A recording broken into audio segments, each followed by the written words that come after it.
السلام علیکم ورحمۃ اللہ وبرکاتہ۔ الحمدللہ علی احسانہ، ملک پاکستان میں چاند نظر آ چکا اور رمضان المبارک شروع ہو گیا، لیکن کچھ علماء کی جانب سے اس کا بالکل انکار کر دیا گیا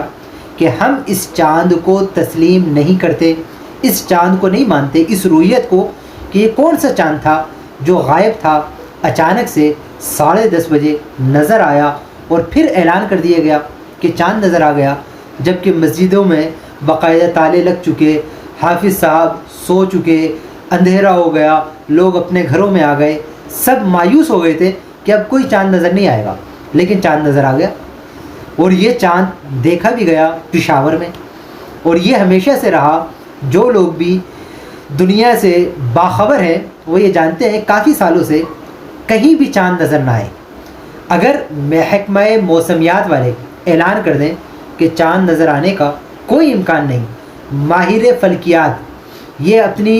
پریڈکشنز دے دیں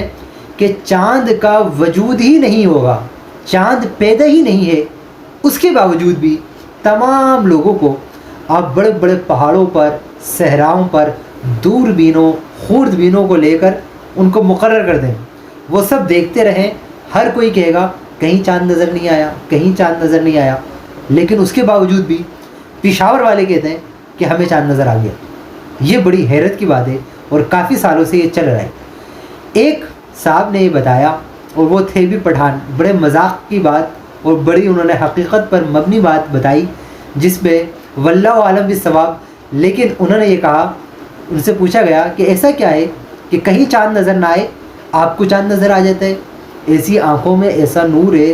کوئی روحانیت ہے، کوئی نورانیت ہے، یہ کیا گر ہے کہ چاند نظر ضرور آ جائے گا آپ کو؟ تو انہوں نے یہ کہا کہ اصل میں ہوتا یہ کہ ہم اپنے گھر سے آتے ہیں تو اپنی بیگم کو دیکھ کر آتے ہیں،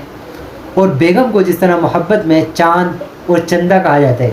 تو کہتے ہیں اپنی بیگم کو کہتے ہیں چاند۔ تو اب ہم گئے مفتی صاحب کے پاس، ہم نے کہا ہم نے چاند دیکھا ہے، وہ کہتے ہیں واقعی دیکھا ہے؟ تو ہم قسم اٹھاؤ، تو پٹھان ہوتا ہے، وہ کہتے ہیں قسم خدا کا مولوی صاحب ہم چاند دیکھ کے آئے، بولتے ہیں واقعی؟ حلفیہ بیان دو، وہ حلفیہ بیان بھی دے دیتا ہے ہر طرح سے، اور وہ چاند مراد لے رہا ہوتا ہے اپنی بیوی کو، اور حقیقت میں جو چاند ہے آسمان پہ نکلنے کا وہ مراد ہی نہیں لیتا، اور اس طرح اعلان کر دیتے ہیں کہ چاند نظر آ گیا۔ اور یہ ایک تماشا اور ایک مذاق کے طور پر لوگوں کے ساتھ ایسا لگتا ہے کہ کھیلا جا رہا ہے، اور رات کے اندھیروں میں اب یہ فیصلے ہوتے ہیں کہ رمضان کا چاند اور عید کا چاند نظر آ گیا، حالانکہ ایک وقت مقرر ہونا چاہیے، اس وقت میں اگر نظر نہ آئے تو اعلان کر دیا جائے کہ نظر آیا ہے یا نہیں آیا۔ کسی کا پریشر میں آنا اور پریشر میں آ کر اتنی رات کی تاخیر میں اعلان کرنا یہ بالکل نامناسب بات ہے۔ لیکن پھر بھی کچھ علماء نے اس سے باقاعدہ اعتراض تو کیا ہے، لیکن جمہور اسی پر ہے کہ کل کا رمضان کا روزہ رکھا جائے گا، اور اگر انہوں نے کوئی ڈنڈی ماری، کوئی غلط فیصلہ کیا، کسی کے پریشر میں فیصلہ کیا، تو حقیقت تو اللہ ہی جانتا ہے،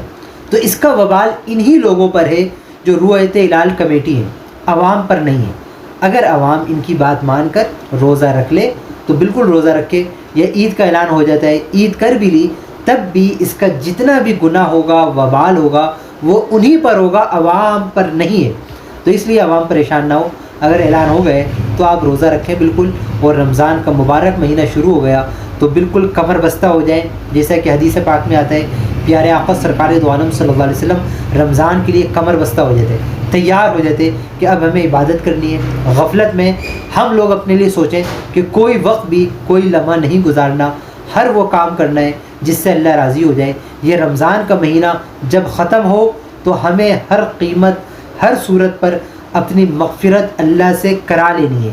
اپنی نجات کا سامان کر لینا ہے۔ تو اس لیے دن ہو یا رات ہو، صبح ہو یا شام ہو، خلوت ہو یا جلوت ہو، ہر وقت میں اللہ رب العالمین سے توبہ و استغفار کرتے رہیں، اور وہ کام کرتے رہیں جس سے اللہ رسول راضی ہو، ہر اس کام کو ترک کر دیں، چھوڑ دیں جس سے اللہ رسول نے منع کیا ہے اور اللہ رسول ناراض ہوتے ہیں۔ اللہ کریم یہ رمضان اطاعت الہی میں اور اطاعت رسول میں گزارنے کی توفیق عطا فرمائے ہمیں، اور ہمارے لیے اس رمضان کو باعث بخشش و مغفرت اور باعث نزول رحمت اور باعث